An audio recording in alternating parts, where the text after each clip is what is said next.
갈수록 어려워요. 그게 정상인 거야. 뭘 좀 아는지 갈수록 어려워요. 맞아.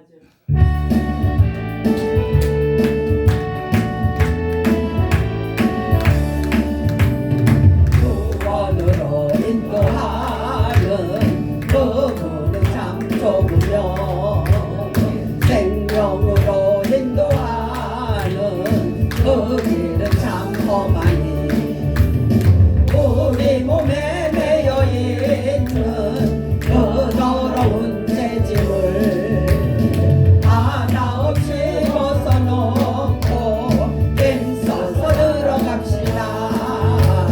구원으로 인도하는 그 문으로 들어가 영생으로 인도하는 그 생명길 갑시다.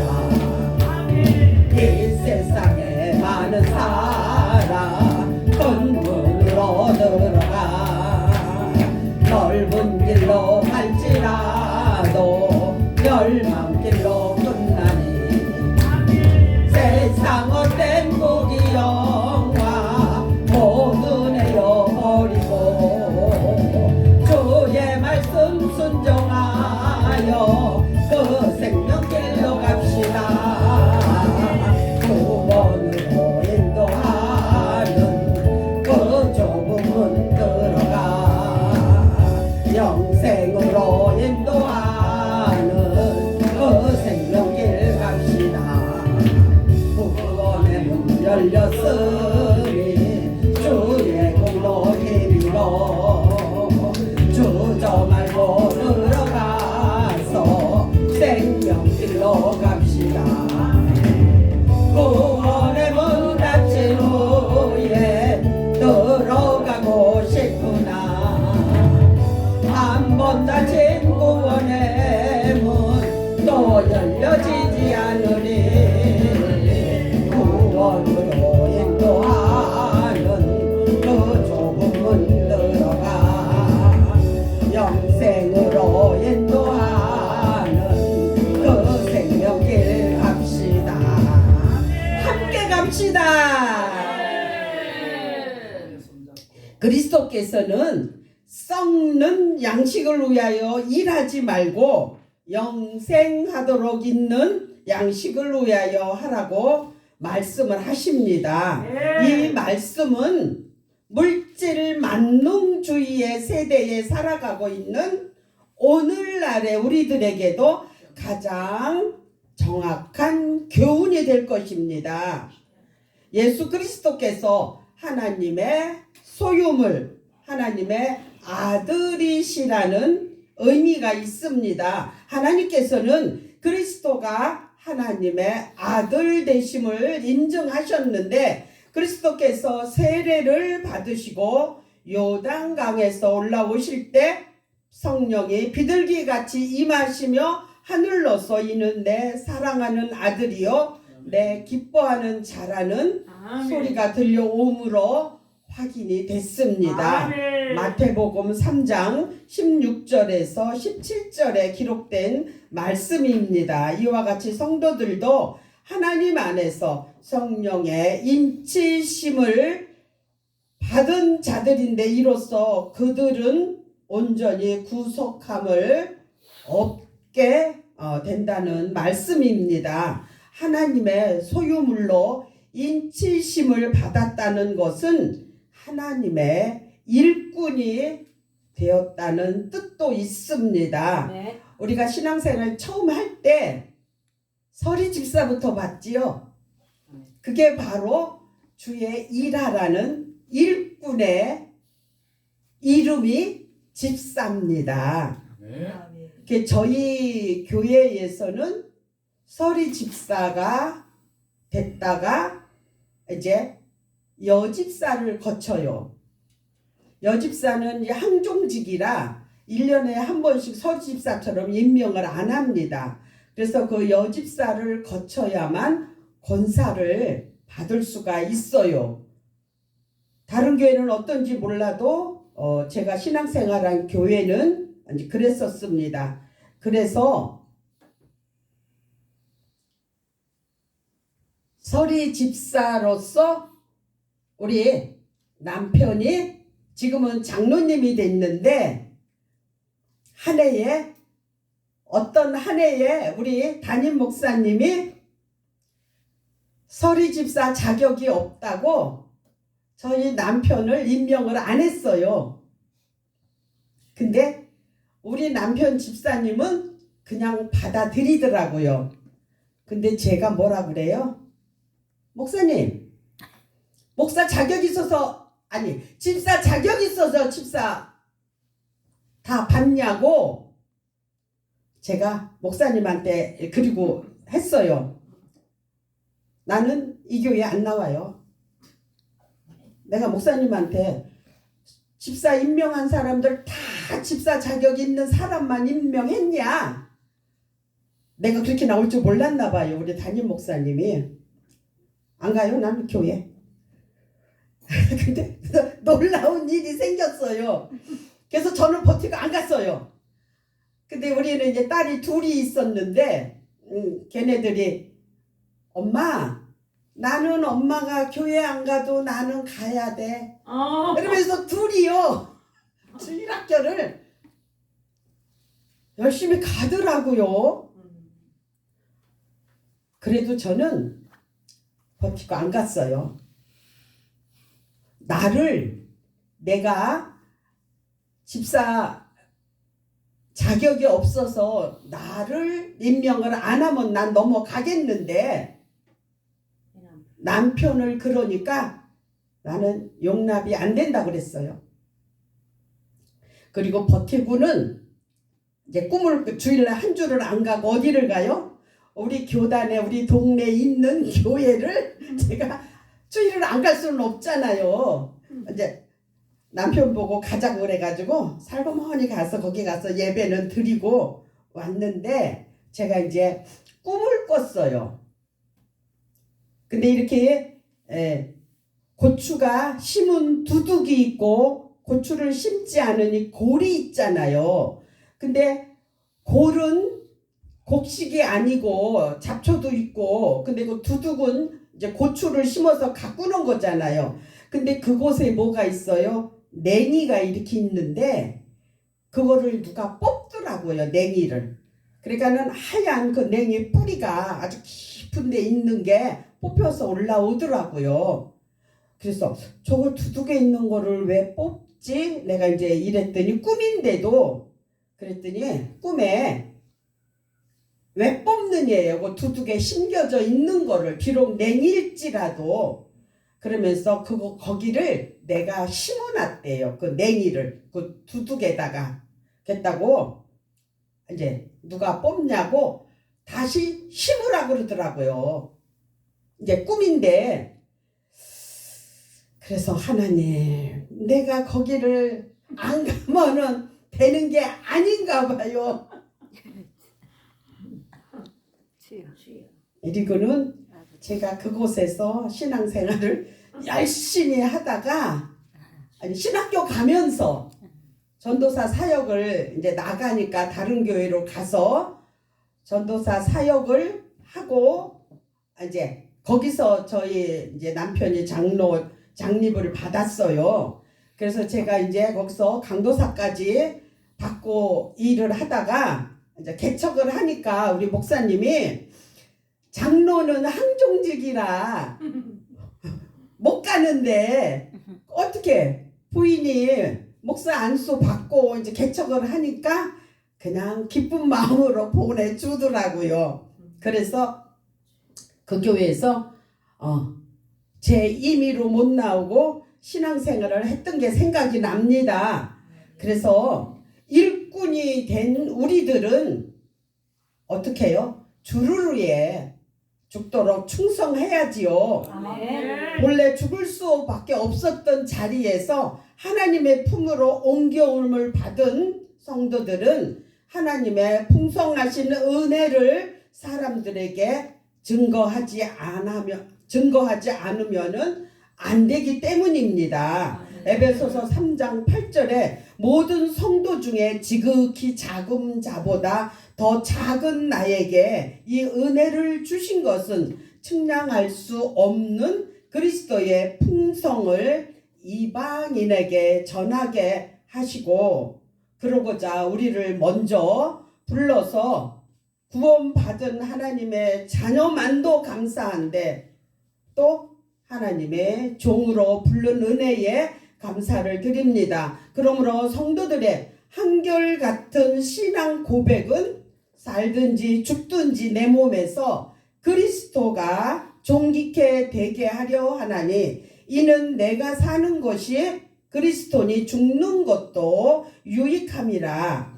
하나님이 보낸 자를 믿는 것이 하나님의 일이니라. 아멘. 하나님의 보내신 자란 예수 그리스도 자신을 가리키는 말입니다.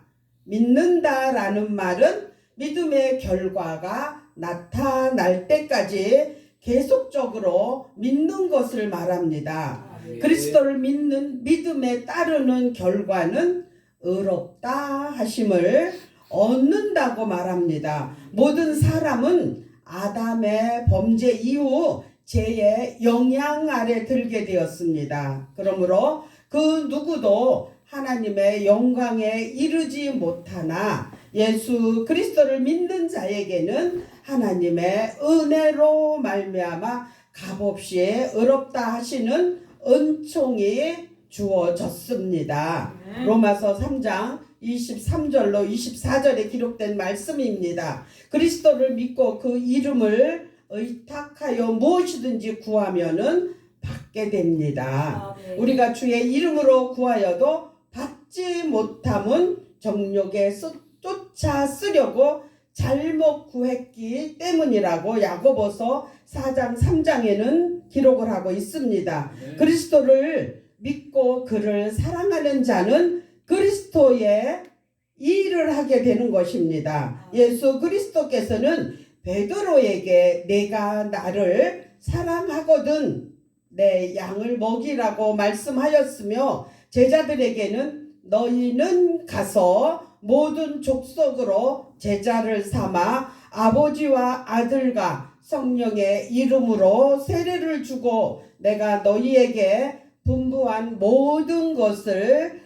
가르쳐 지키게 하라. 아멘. 마태복음 28장 19절에서 20절까지 기록된 말씀입니다. 내가 만일 하나님의 선물과 또 내게 물 좀 달라 하는 네가 누구인 줄 알았더면 내가 그에게 구하였을 것이요 그가 생수를 내게 주었으리라고 하신 예수 그리스도의 말씀에 대하여 수가성 여인은 주여 물 기를 그릇도 없고 이 우물은 깊은데 어디서 이 생수를 얻겠사옵나이까 라고 대답하면서 야곱의 우물을 말하고 있습니다. 하나님의 보내신 자를 믿으라는 그리스도의 말씀에 의하여 우리로 보고 예수님을 믿게 행하시는 표적이 무엇이나이까 라고 반문을 하면서 만나를 말하고 있습니다. 내가 주는 물은 먹는 자는 영원히 목마르지 아니하려니와 나의 주는 물은 그 속에서 영생하도록 솟아나는 샘물이 되리라 하신 그리스도의 말씀에 대하여 수가성 여인은 주여 이런 물을 내게 주사 목마르지 않고 또 여기 물 길러 오지도 않게 하소서 하고 예수님께 간청을 드립니다. 그런데 무리들은 수가성 여인과 동일하게 하나님의 떡은 하늘에서 내려 세상에서 생명을 주는 것이라고 그리스도께서 말씀하시자 주여 이 떡을 항상 우리에게 주소서라고 간청을 합니다. 이 같은 대화에는 우리는 당시 유대인들이 얼마나 영적 진리에 무지에 있었으며 세상적인 것에만 몰두해 있었는가를 알 수 있습니다. 하지만 그들을 향한 그리스도의 사랑은, 연민은 썩는 양식을 위하여 일하지 말고 영생하도록 있는 양식을 위하여 하라는 권유의 말씀으로 표출되고 있으니 인류에 향한 그리스도의 본 마음이자 사랑인 것입니다. 예수께서는 나를 보내신 이의 뜻은 내게 주신 자 중에 내가 하나도 잃어버리지 아니하고 마지막 날에 다시 살리는 것이라고 말씀을 하셨습니다. 예수의 말씀은, 구원은 절대 안전성을 강조하는 것으로 하나님으로부터 택함받은 자는 결코 버림받지 아니한다는 사실을 말씀하신 것입니다. 구원의 주도권은 전적으로 하나님께만 있음을 강조하고 있습니다. 구원의 기득권을 내세우던 유대인들의 교만을 꺾기에 족할 뿐 아니라 인류 전체에게 대한 하나님의 계획을 반영한 것입니다. 내게 오는 자, 아들을 보고 믿는 자라는 말은 온전한 믿음으로 예수께 와서 회개하며 자신의 지난 허물을 버리고 자기의 하나님의 뜻과 하나님의 뜻에 영원히 거하게 하는 하나님과 인간의 동력적인 행동으로 구원을 얻게 된 자를 하나님의 은혜로 하나님의 심판 날에도 멸망하지 않고 택함받은 자를 영생하게 됩니다. 지금 이 본문의 시대나 지금 시대나 제가 정확하게 볼 수는 없지만 너무너무 영적으로 무지에 있었던 때 같아요. 지금도 문화가 문명이 발달하니까 젊은이들이 자녀를 양육하는데 친정엄마 말도 안 들어요. 시어머니 말도 안 들어요. 뭐만 들어요? 유튜브에 있는 거, 인터넷에 있는 거. 이렇게 문화가 문명이 발달하니까 사람들이 신에게 의지하지 않아요. 인터넷이 자기 인생을 아주 좌우하는 것 같이 인터넷에 빠지고 유튜브에 빠져서 살아갑니다. 그러나 그들 영혼을 우리는 하나님 앞으로 돌아오게 해야 합니다. 힘으로 되지 아니하고 능으로 되지 아니하고 오직 여호와의 신으로만 된다 했으니까 우리가 할 수만 있으면 기도해야만, 하나님이 해야만 하지 우리는 기도하지, 역사는 하나님이 하시기 때문에 우리는 실망하지 말고 이 시대를 바라보면 진짜 안타깝고 실망스럽고 그럽니다. 그러나 우리는 실망하지 말고 주만 바라보고 예수 이름으로 기도할 때 하나님께서 역사하시는 것을 믿고 힘써 애써 기도하는 우리 모두가 되시기를 바랍니다. 아멘. 예수 그리스도의 피 공로를 의지하여 사망의 심판을 면하게 되는데 이는 하나님께서 세상을 사랑하셔서 독생자를 주시고 저를 믿는 자마다 멸망치 않게 영생을 얻도록 하셨기 때문입니다. 그리스도께서는 내 아버지의 뜻은 아들을 보고 믿는 자마다 영생을 얻는 이것이니 마지막 날에 내가 이를 다시 살리리라고 말씀을 하셨습니다. 예수님은 영생하는 양식을 달라고 구하는 무리들 앞에서 그들을 향하여 하나님 아버지의 뜻을 선포하십니다.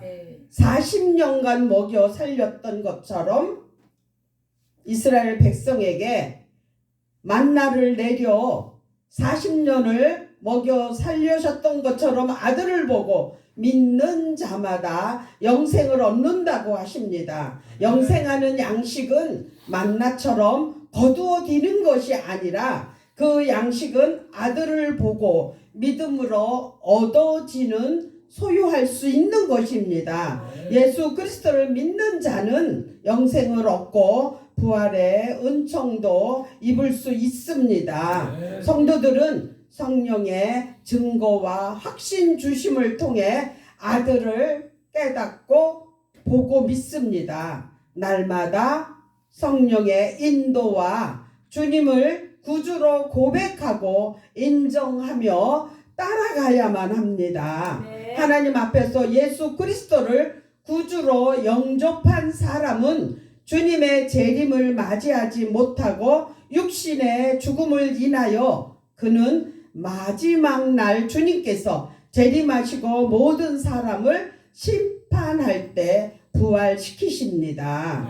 죽은 성도들의 부활은 최종적인 하나님의 뜻인 영생을 위한 부활이며 믿음에 대한 상과 칭찬을 받기 위한 부활입니다. 그리스도인들은 이러한 영원한 소망을 가지고 살아가야 합니다.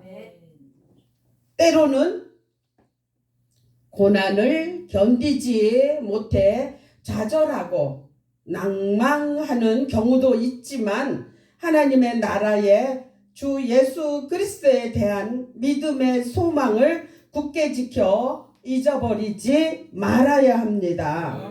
경건하게 살고자 하는 자는 고난이 많이 있다고 합니다. 고난이 크면 축복도 크다는 말씀도 있습니다.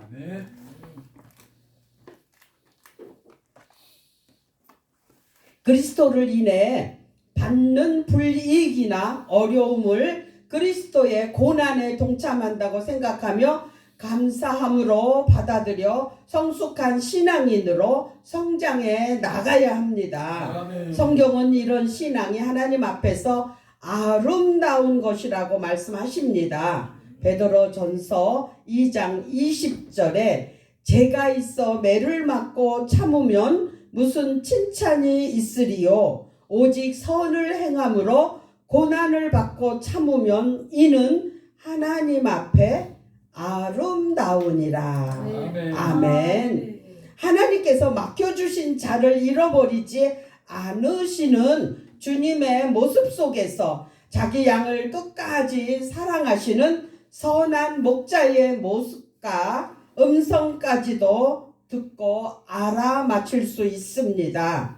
양도 선한 목자의 음성을 듣고 그 모습을 보고 자기의 주인임을 압니다. 아멘. 선한 목자와 양의 관계가 하나님 아버지께서 주심을 알고 주님께서 아버지 하나님을 압니다.